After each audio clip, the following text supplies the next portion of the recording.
मन लगाकर सुनिए दोस्तों, गौतम बुद्ध ने कहा था, तुम खुद अपने सबसे बड़े शत्रु भी हो सकते हो और सबसे बड़े मित्र भी। यह वाक्य केवल दार्शनिक नहीं है, यह मनोविज्ञान की गहराई को छूता है। बुद्ध का दर्शन कहता है, बाहरी दुनिया में शांति खोजने वाला व्यक्ति हमेशा बेचैन रहेगा, क्योंकि असली युद्ध बाहर नहीं भीतर चल रहा होता है। वहीं मनोविज्ञान कहता है, जो व्यक्ति अपना ध्यान बार बार दूसरों की अपेक्षाओं, प्रतिक्रियाओं और विचारों पर रखता है, वह धीरे धीरे एक्सटर्नल लॉजेस ऑफ कंट्रोल में फंस जाता है। यानी उसके सुख दुख का नियंत्रण उसके हाथ में नहीं, दूसरों के हाथ में होता है। सोचिए, हम हर रोज खुद को कैसे दूसरों के मानकों से तोलते हैं। अगर किसी ने तारीफ कर दी तो मूड अच्छा, अगर किसी ने आलोचना की तो पूरा दिन खराब। हमारा आत्मसम्मान, आत्मविश्वास और यहां तक कि हमारी पहचान दूसरों की स्वीकृति पर निर्भर हो जाती है। यही वह मानसिक जाल है जिससे निकलने के लिए बुद्ध ने सम्यक दृष्टि और माइंडफुलनेस की शिक्षा दी थी। एक बार बुद्ध अपने शिष्यों के साथ एक गांव में प्रवचन दे रहे थे। एक व्यक्ति आया, बहुत क्रोधित था। उसने बुद्ध को अपशब्द कहे, अपमान किया। बुद्ध शांत बैठे रहे, मुस्कुराते हुए। शिष्यों को गुस्सा आ गया, लेकिन बुद्ध ने बस इतना कहा, यदि कोई व्यक्ति तुम्हें कोई उपहार दे और तुम उसे स्वीकार न करो तो वह उपहार किसके पास रहेगा? शिष्य बोले, उसके पास। बुद्ध ने कहा, तो मैं उसका क्रोध स्वीकार नहीं करता। यह सुनकर वह व्यक्ति स्तब्ध रह गया, क्योंकि बुद्ध ने अपने भीतर किसी को जगह नहीं दी थी। यह कहानी केवल एक नैतिक शिक्षा नहीं, बल्कि मनोवैज्ञानिक स्वतंत्रता का अद्भुत उदाहरण है। यह बताती है कि किसी की नकारात्मकता को स्वीकार करना हमारी चॉइस है, हमारी जिम्मेदारी है। जब हम दूसरों पर ध्यान देना छोड़ते हैं तो असल में हम अपने मन को डिटॉक्स करना शुरू करते हैं, क्योंकि जितना हम दूसरों के विचारों में उलझते हैं उतना ही हमारा अवचेतन मन, सबकॉन्शियस माइंड अराजकता से भर जाता है।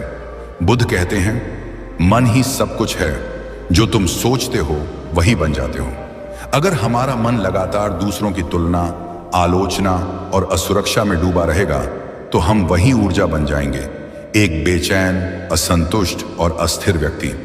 पर अगर हम उसी ऊर्जा को भीतर मोड़ दें तो वह साधना बन जाती है।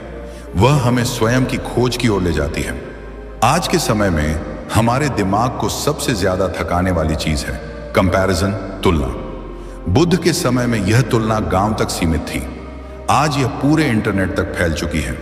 हर दिन हम अनजाने में हजारों चेहरों, शरीरों, जीवन शैलियों और सफलताओं से तुलना करते हैं। मनोविज्ञान कहता है कि जब हम सोशल कंपैरिजन ट्रैप में फंसते हैं तो हमारा मस्तिष्क डोपामाइन इम्बैलेंस में चला जाता है। यानी हमें बाहरी प्रशंसा, लाइक्स या सफलता की लत लग जाती है, और जब वो नहीं मिलती तो हम भीतर से खाली महसूस करते हैं। बुद्ध ने इस समस्या का हल हजारों साल पहले दिया था। उन्होंने कहा था, अपने भीतर दीपक बनो, यानी अपने प्रकाश का स्रोत खुद बनो, क्योंकि जब तक तुम दूसरों की रोशनी से जगमगाने की कोशिश करते रहोगे तब तक तुम्हारा अंधकार कभी खत्म नहीं होगा। सोचिए, अगर हम हर दिन अपने भीतर झांकें, थोड़ी देर रुकें, सांसों को महसूस करें, अपने विचारों को देखें बिना उन्हें जज किए, तो क्या होगा?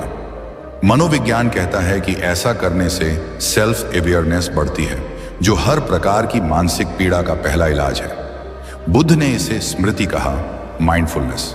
माइंडफुलनेस का अर्थ केवल ध्यान लगाना नहीं है, बल्कि यह समझना है कि मैं अपने विचार नहीं हूं, मैं अपने भाव नहीं हूं, मैं सिर्फ उनका साक्षी हूं।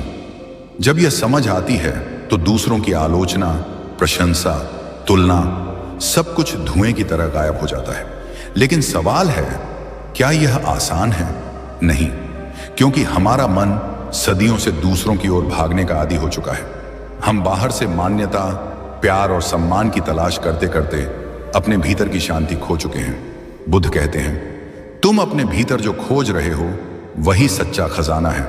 मनोविज्ञान इसे इनर लोकस ऑफ कंट्रोल कहता है, जहां आप मानते हैं कि आपके जीवन की दिशा आपके हाथ में है, न कि किसी और के। जब आप भीतर की तरफ मुड़ते हैं तो धीरे धीरे नियंत्रण वापस आता है। आपकी ऊर्जा बिखरने के बजाय केंद्रित होती है। आपकी खुशी निर्भरता से स्वतंत्रता में बदल जाती है। कल्पना कीजिए कि आप एक नदी हैं। दूसरों के विचार, आलोचनाएं और अपेक्षाएं, यह सब उस नदी पर गिरती धूल की तरह है। अगर आप हर बार उस धूल से लड़ेंगे तो पानी गंदा होगा। लेकिन अगर आप बहते रहेंगे तो धूल खुद नीचे बैठ जाएगी। यही बुद्ध का मार्ग है, बहना पर ठहरना नहीं, देखना पर प्रतिक्रिया नहीं देना, समझना पर उलझना नहीं। हम अक्सर सोचते हैं कि दूसरे बदल जाएं तो जीवन अच्छा हो जाएगा, लेकिन बुद्ध कहते हैं किसी को बदलने की कोशिश छोड़ दो, क्योंकि तुम खुद को भी पूरी तरह नहीं जानते। मनोविज्ञान भी यही कहता है। दूसरों को नियंत्रित करने की कोशिश हमारे भीतर स्ट्रेस हार्मोन को बढ़ा देती है, लेकिन जैसे ही हम नियंत्रण छोड़ते हैं और एक्सेप्टेंस अपनाते हैं तो मन का दबाव कम हो जाता है। यह वही अवस्था है जहां हम सेल्फ ग्रोथ शुरू करते हैं। जीवन में हर व्यक्ति दो रास्तों में से एक चुनता है। पहला, दूसरों को देखकर जीना, दूसरा, खुद को देखकर जीना। पहले रास्ते पर चलने वाला व्यक्ति हमेशा थका हुआ रहेगा, क्योंकि वह अपने हर कदम की मंजूरी दूसरों से चाहता है। दूसरे रास्ते पर चलने वाला व्यक्ति अकेला जरूर होगा, पर वह भीतर से शांत होगा। बुद्ध का पूरा जीवन इसी सत्य की खोज थी। उन्होंने राजमहल छोड़ा, वैभव छोड़ा, क्योंकि उन्होंने समझ लिया था कि दूसरों की अपेक्षाओं पर जीना आत्मा के लिए सबसे बड़ा बोझ है। मनोविज्ञान इसे सेल्फ एक्चुअलाइजेशन कहता है, यानी जब व्यक्ति अपनी पूरी क्षमता में खिलता है, क्योंकि अब वह किसी बाहरी परत से बंधा नहीं रहता। एक बार एक व्यक्ति ने बुद्ध से पूछा, आपने सारी इच्छाएं कैसे छोड़ दी? बुद्ध मुस्कुराए और बोले, मैंने इच्छाएं नहीं छोड़ी, मैंने सिर्फ उन्हें समझ लिया। यही मनोविज्ञान का भी नियम है। आप जिस भावना को दबाते हैं वह और ताकतवर होकर लौटती है, लेकिन जिसे आप ऑब्जर्व करते हैं वह धीरे धीरे मिट जाती है। इसलिए पहला कदम है, दूसरों को देखना बंद करो, खुद को देखो, अपने विचारों को देखो, अपनी भावनाओं को देखो, अपने डर को देखो। यही आत्मदर्शन है और यही इस वीडियो का प्रारंभिक संदेश है कि अगर तुम अपने जीवन में सच्ची शांति, सच्ची सफलता और सच्चा आनंद चाहते हो तो तुम्हें यह यात्रा भीतर शुरू करनी होगी, क्योंकि बाहर की दुनिया तो केवल एक आईना है जो तुम्हें वही दिखाती है जो तुम भीतर हो। याद रखो, जो व्यक्ति दूसरों को बदलने में अपना समय गंवाता है वह खुद को बदलने की शक्ति खो देता है, और जो व्यक्ति खुद को समझने लगता है उसे दूसरों को समझने की जरूरत ही नहीं पड़ती। इसलिए आज से एक निर्णय लो, दूसरों पर नहीं, खुद पर ध्यान दो, अपने विचारों पर, अपनी भावनाओं पर, अपनी ऊर्जा पर, क्योंकि वही तुम्हारा सच्चा संसार है। यह वीडियो सिर्फ एक कहानी नहीं, यह तुम्हारे भीतर सोए उस बुद्ध को जगाने की शुरुआत है। वह बुद्ध जो हर पल कह रहा है, अप दीपो भव, अपने भीतर दीपक बनो।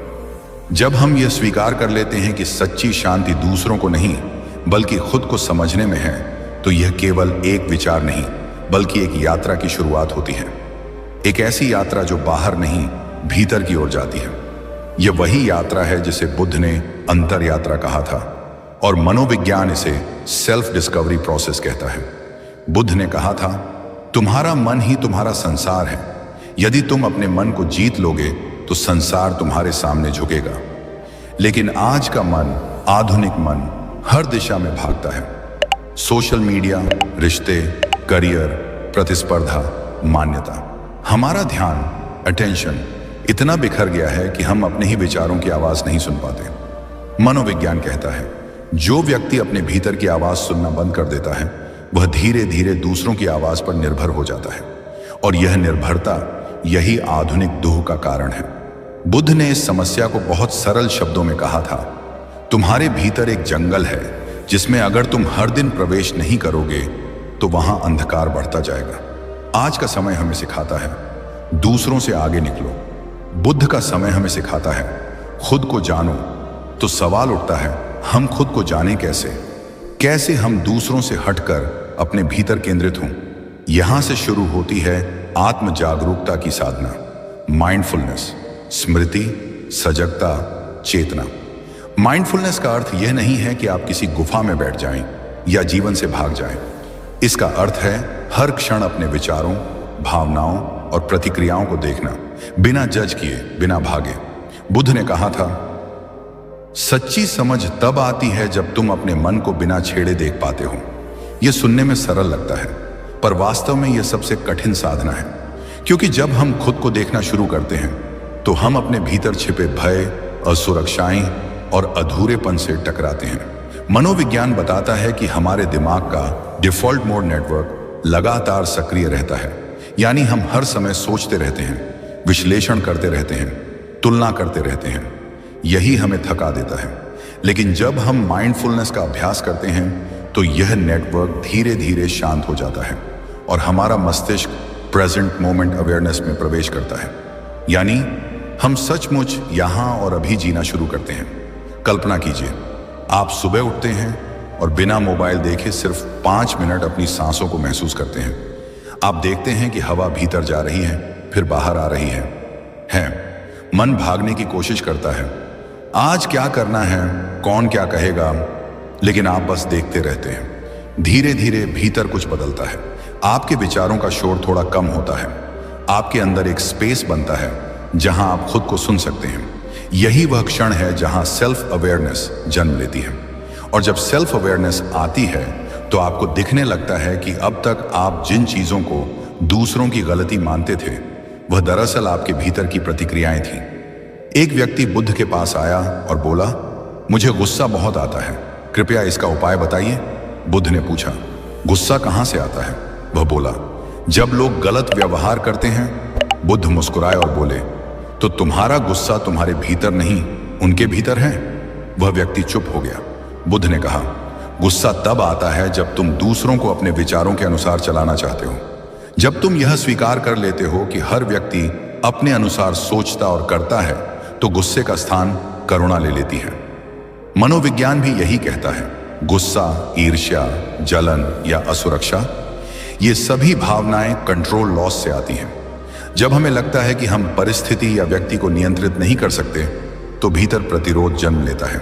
लेकिन जब हम स्वीकार करते हैं कि दूसरे अपने रास्ते पर हैं और मैं अपने रास्ते पर, तो मन हल्का हो जाता है। एक्सेप्टेंस, यही बुद्ध का उपशम मार्ग है, यानी बिना जज किए, बिना विरोध किए वास्तविकता को स्वीकार करना। यहां से मनोविज्ञान और बुद्ध का दर्शन एक दूसरे से हाथ मिलाते हैं। बुद्ध कहते हैं, विचारों को आते जाते देखो। मनोविज्ञान कहता है, observe your thought patterns. Buddha कहते हैं, इच्छाएं दुख का कारण है। मनोविज्ञान कहता है, Unmade desires create cognitive dissonance. Buddha कहते हैं, स्मृति से मुक्ति मिलती है। मनोविज्ञान कहता है, माइंडफुलनेस रिवायर्स योर ब्रेन। यानी जो बुद्ध ने ध्यान से कहा वही आधुनिक विज्ञान MRI मशीन से साबित कर रहा है। ध्यान और आत्म जागरूकता हमारे मस्तिष्क की संरचना तक बदल सकते हैं। एमिगडाला, जो डर और तनाव को नियंत्रित करता है, का आकार घटता है और प्रीफ्रंटल कॉर्टेक्स, जो विवेक, निर्णय और शांति से जुड़ा है, अधिक सक्रिय हो जाता है। यानी जो बुद्ध ने कहा था मन ही सब कुछ है, वह आज न्यूरोसाइंस से भी सिद्ध हो चुका है। लेकिन यहां एक और गहराई है। बुद्ध केवल मेडिटेशन नहीं सिखा रहे थे, वह जीवन की जागरूकता सिखा रहे थे। उन्होंने कहा था, जो चलता है उसे पता हो कि वह चल रहा है, जो खा रहा है उसे पता हो कि वह खा रहा है, जो सोच रहा है उसे पता हो कि वह सोच रहा है। यह सुनने में साधारण लगता है, पर यही साधना का मूल है। क्योंकि जब आप हर क्षण सजग होते हैं तो आपके भीतर एक क्रांति शुरू होती है। आप धीरे धीरे अपने मन के पैटर्न को पहचानने लगते हैं। कब आप गुस्से में बोलते हैं, कब आप डर में फैसले लेते हैं, कब आप दूसरों की राय से प्रभावित हो जाते हैं। और यह पहचान ही मुक्ति की शुरुआत है। मनोविज्ञान इसे मेटाकॉग्निशन कहता है, यानी सोच के बारे में सोचना। जब आप खुद को सोचते हुए देखते हैं तो आप अब अपने विचारों के गुलाम नहीं रहते, आप अपने मन के मालिक बन जाते हैं। बुद्ध का पूरा मार्ग इसी पर आधारित था। मन को देखो पर मन मत बनो। जब आप ये अभ्यास करते हैं तो धीरे धीरे एक जादू होता है। आपकी बाहरी दुनिया बदलने लगती है, नहीं क्योंकि परिस्थितियां बदलती हैं, बल्कि इसलिए क्योंकि आपकी दृष्टि बदल जाती है। दूसरों पर ध्यान देने वाला व्यक्ति हमेशा रिएक्टिव होता है। कोई कुछ कहे तो तुरंत प्रतिक्रिया देता है, कोई सराहे तो फूल जाता है, कोई आलोचना करे तो टूट जाता है। लेकिन खुद पर ध्यान देने वाला व्यक्ति रिस्पॉन्सिव होता है। वह पहले भीतर देखता है, फिर बाहर जवाब देता है।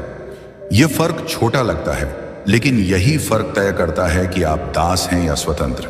अब सोचिए, अगर आप हर बार जब कोई आपको आहत करे एक क्षण रुक जाए और अपने भीतर देखें कि यह भावना कहां से आई, तो धीरे धीरे आप अपने मन के सभी घावों को देख पाएंगे, और जब देख पाएंगे तभी भर पाएंगे। यही बुद्ध का विपश्यना मार्ग है, देखना, जानना, समझना। मनोविज्ञान की भाषा में यह इमोशनल अवेयरनेस है। जब आप अपनी भावनाओं को नाम देते हैं, यह डर है, यह दुख है, यह असुरक्षा है, तो वे भावनाएं अपनी शक्ति खो देती हैं, क्योंकि अब वे अवचेतन से निकलकर चेतन हो गई हैं। और यही आत्मविकास का सबसे शक्तिशाली क्षण होता है, जब आप अपनी पीड़ा को पहचानते हैं, उसे बदलने की नहीं, समझने की कोशिश करते हैं। यह समझ ही बुद्धत्व की शुरुआत है। बुद्ध ने कहा था, जब तुम यह जान जाते हो कि तुम्हारे विचार, तुम्हारी भावनाएं और तुम्हारी इच्छाएं तुम्हारे नहीं हैं, तब तुम स्वतंत्र हो जाते हो। यानी सच्ची स्वतंत्रता बाहरी नहीं, आंतरिक समझ में है। मनोविज्ञान भी यही सिखाता है। Awareness brings choice. जब आप सजग हो जाते हैं तो आपके पास विकल्प होता है। आप प्रतिक्रिया देना चाहते हैं या नहीं। अब कल्पना कीजिए, अगर हर इंसान ये साधना कर ले तो दुनिया कैसी हो जाएगी। कोई किसी को दोष नहीं देगा, कोई किसी से ईर्ष्या नहीं करेगा, कोई किसी के मान की भीख नहीं मांगेगा। हर व्यक्ति अपने भीतर स्थिर होगा, अपने भीतर ही पूर्ण। यह वही अवस्था है जहां बुद्ध पहुंचे थे, निर्वाण। पर निर्वाण कोई दूर की बात नहीं है, यह तो हर दिन का छोटा सा जागरण है। हर बार जब आप दूसरों की जगह खुद को देखते हैं, हर बार जब आप तुलना छोड़कर आत्मदर्शन करते हैं, हर बार जब आप प्रतिक्रिया देने से पहले रुकते हैं, वही निर्वाण का बीज है। बुद्ध और मनोविज्ञान दोनों हमें एक ही बात सिखाते हैं, मन को बाहर से भीतर लाओ। बुद्ध इसे स्मृति कहते हैं, मनोविज्ञान इसे कॉन्शियस अवेयरनेस कहता है। जब तक तुम दूसरों पर ध्यान देते रहोगे, तुम बिखरे रहोगे, लेकिन जैसे ही तुम भीतर ध्यान दोगे, तुम केंद्रित हो जाओगे, और वही केंद्र तुम्हारा सच्चा घर है। जब हम यह समझ जाते हैं कि सच्ची जागरूकता भीतर की ओर यात्रा है, तो अगला प्रश्न स्वाभाविक है, अब क्या करें? कैसे अपने जीवन में इस खुद पर ध्यान को जिएं? यही वह बिंदु है जहां ज्ञान से अनुभव की यात्रा शुरू होती है, जहां विचार केवल सुनने की चीज नहीं रहते, बल्कि जीवन जीने का तरीका बन जाते हैं। बुद्ध ने कहा था, ज्ञान तभी सार्थक है जब वह तुम्हारे जीवन में उतरे, वरना वह केवल शब्द है। मनोविज्ञान भी यही कहता है, insight without action is illusion. यानी समझ अगर व्यवहार में न उतरे तो वह सिर्फ भ्रम बनकर रह जाती है। तो आइए अब देखें कैसे हम बुद्ध के मार्ग और मनोविज्ञान की बुद्धिमत्ता को अपने रोजमर्रा के जीवन में जी सकते हैं। पहला कदम है रुकना। हम हर समय भागते रहते हैं, काम के पीछे, लक्ष्यों के पीछे, मान्यता के पीछे। हमारे भीतर एक बेचैनी बस गई है जो कहती है, कुछ करो, कुछ हासिल करो, कुछ बनो। पर बुद्ध कहते हैं, पहले रुक जाओ, क्योंकि जो भाग रहा है वह कभी खुद को नहीं देख सकता। रुकना मतलब यह नहीं कि जीवन से भागना, बल्कि एक क्षण के लिए अपने भीतर ठहरना। हर दिन केवल कुछ मिनट अपने लिए, बिना फोन, बिना स्क्रीन, बिना किसी अपेक्षा के, सिर्फ अपनी सांसों के साथ, सिर्फ अपने अस्तित्व के साथ। मनोविज्ञान कहता है, यह पॉज प्रैक्टिस हमारे मस्तिष्क को रीसेट करता है। हमारे तनाव हार्मोन कोर्टिसोल कम होते हैं और मन धीरे धीरे रिस्पॉन्स मोड में लौटता है। यह वही क्षण है जहां भीतर का बुद्ध फुसफुसाता है, तुम्हें बदलने की जरूरत नहीं, सिर्फ खुद को देखने की जरूरत है। दूसरा कदम है देखना। हर बार जब कोई स्थिति आपको परेशान करे, रुकिए और खुद से पूछिए, यह जो मैं महसूस कर रहा हूं, यह कहां से आ रहा है? आप पाएंगे कि अधिकांश परेशानियां बाहर से नहीं, बल्कि भीतर की उम्मीदों और धारणाओं से आती हैं। बुद्ध कहते हैं, जो तुम सोचते हो वह तुम्हारे मन की आदत है। उस आदत को देखो, उसे बदलो नहीं। मनोविज्ञान इसे कॉग्निटिव अवेयरनेस कहता है। जब हम अपने विचारों के पैटर्न को पहचानते हैं तो हम उन्हें चुनौती दे सकते हैं। जैसे अगर आपका मन कहे, लोग मुझे पसंद नहीं करते, तो तुरंत रुकिए और पूछिए, क्या यह सच है या सिर्फ मेरा डर बोल रहा है? यह एक छोटा सा प्रश्न ही आपके विचारों को वास्तविकता से जोड़ देता है। धीरे धीरे आप सीखने लगते हैं कौन सा विचार आपका है और कौन सा दूसरों का असर। तीसरा कदम है स्वीकार करना। बुद्ध कहते हैं, जो है उसे स्वीकार कर लो। एक्सेप्टेंस का अर्थ हार मानना नहीं है, बल्कि यथार्थ को जैसा है वैसा देखना। आप दुखी हैं, उसे देखो। आप क्रोधित हैं, उसे पहचानो। आप ईर्ष्या में हैं, उसे महसूस करो। इन भावनाओं को दबाने की जगह उन्हें समझो। मनोविज्ञान कहता है, emotion that is felt heels, emotion that is suppressed repeats यानी जिसे आप महसूस करते हैं वह ठीक हो जाता है, जिसे दबाते हैं वह बार बार लौटता है।